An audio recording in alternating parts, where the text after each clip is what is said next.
श्री श्री मदन मोहन नाट्यकला संसद पक्षर चलता मुक्ताकाश पूर्व ओडिशा धनुजात्रा महोत्सव शेष होइछे। जटणी पात्रपड़ारे गत 10 तारिख चलता धनुजात्रा शुक्रवार शेष होइतिला। तेबे धनुजात्रा शेष पर कंस महाराज प्रायश्चित पई गतकाली श्रीक्षेत्र जाइतिले।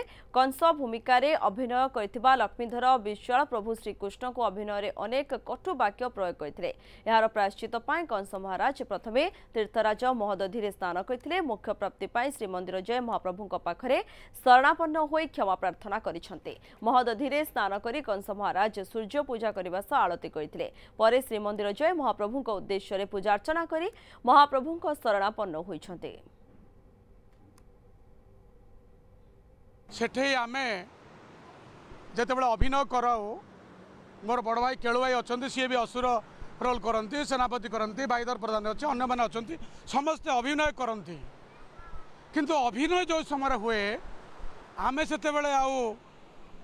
किसी फिलिंग्स आणुनी मु लक्ष्मीधर विश्वाल बा मु अमक आमे हेलु कंस एवं श्रीकृष्ण है आमर शत्रु। ये जोड़े जिनसटा को आमे आखि आगे आनी ताकू यात्रा करूँ। काली कंस महाराज अंत होती तारी भितर आमे आसी महादधि स्नान करी आरती करी प्रभु जगतर नाथ जगन्नाथ पाखरे आमे कोटि कोटि प्रणाम करुछु। हे प्रभु जगतर नाथ जगन्नाथ कालिया ठाकुर ए बालक को तुम्हें टिके क्षमा कर दियो। तुम विरुद्ध रे जो अभिनय करथले सेतिपई दोष त्रुटि क्षमा करी आज चरणार बिंदे समर्पण हेई आमे कोटि कोटि प्रणाम करिबु।